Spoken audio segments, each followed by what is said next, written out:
Breaking news IAS Amoy Kumar భూభాగవతంలో తీగ లాగితే డొంక అంతా కదులుతోంది. అమోయ్ బాధితులు ఈడీ ఆఫీస్కు క్యూ కడుతున్నారు. ఆయన రంగారెడ్డి జిల్లా కలెక్టర్గా పనిచేసిన సమయంలో తాము సాగు చేసుకుంటున్న ప్రభుత్వ భూములను ప్రైవేటు వ్యక్తులకు బదలాయించాడంటూ ఫిర్యాదులు చేస్తున్నారు. నాగారం భూదానం భూముల కేసులో ఈడీ దర్యాప్తు వేగవంతం చేస్తుంది. ఎవరి ఆదేశాలతో భూములు రిజిస్ట్రేషన్ చేశారనే దానిపై ఆరా తీస్తున్నట్టు సమాచారం.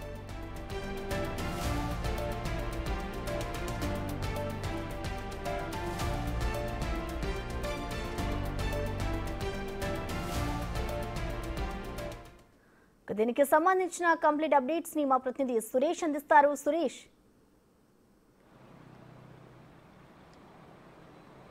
కలెక్టర్ అమోయ్ కుమార్కి సంబంధించిన కేసులో ఈడీ దర్యాప్తు వేగవంతం చేసింది. ఈ కేసులో భూదాన్ భూములు ఏదైతే నాగారంకు సంబంధించిన భూదాన్ భూముల్లో రిజిస్ట్రేషన్లు అక్రమంగా జరిగాయని చెప్పేసి కూడా కేసు నమోదు కావడంతో ఆ కేసు ఆధారంగా ఈడీ దర్యాప్తు చేస్తుంది. అందులో భాగంగానే చాలామంది బాధితులు ఈడీ ఆఫీస్కి క్యూ కట్టారు. ఇప్పటి వరకు 15 మంది బాధితులు ఫిర్యాదు చేశారు. తమ భూములను కూడా అక్రమంగా అమయ్ కుమార్ వేరే వ్యక్తుల పేరుపై రిజిస్ట్రేషన్ చేశాడు. ముఖ్యంగా రంగారెడ్డి జిల్లా పరిధిలో ఉన్నటువంటి ప్రభుత్వ భూములపైనే మొత్తం వీరంతా కూడా ఎన్ఓసీలు జారీ చేయడం, అక్రమంగా భూ బదలాయింపులు చేయడం, ధరణి ముసుగులో అనేక అక్రమాలకు పాల్పడ్డారని చెప్పేసి కూడా బాధితులు ఈడీ అధికారులకు ఫిర్యాదులు చేస్తున్నారు. నిన్న కాజాగూడకు చెందిన రైతులు పెద్ద ఎత్తున దాదాపు 30 మంది రైతులు ఇక్కడికి వచ్చి ఫిర్యాదు చేయడం జరిగింది. తమ భూములను కూడా 27 ఎకరాలకు సంబంధించిన ప్రభుత్వ భూములు, తమ కుల సంఘాలకు కేటాయించిన భూములని ఏదైతే ఎన్ఓసి రియల్ ఎస్టేట్ వ్యాపారులకు ఇచ్చేసి వారికి రిజిస్ట్రేషన్ చేసి అనుమతులు కూడా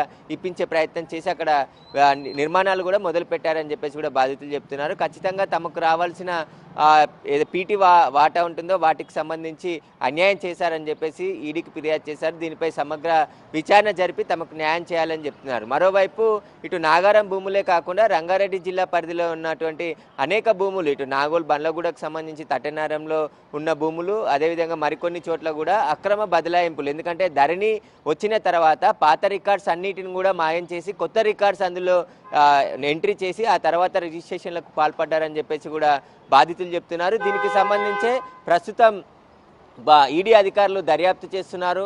ఎవరెవరి పాత్ర ఉంది, ఇప్పటికే డీజీపీని కూడా కలవడం జరిగింది.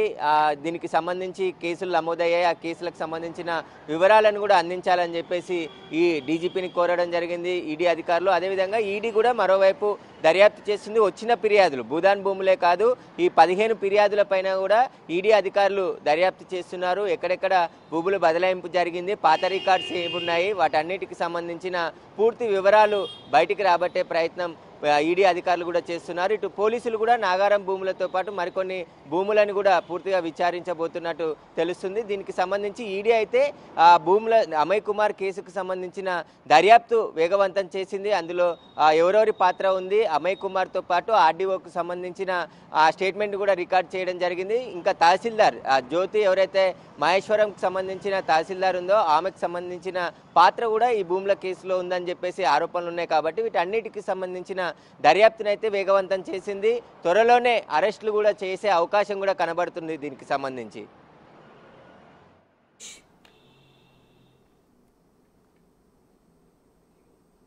Okay Suresh, thank you.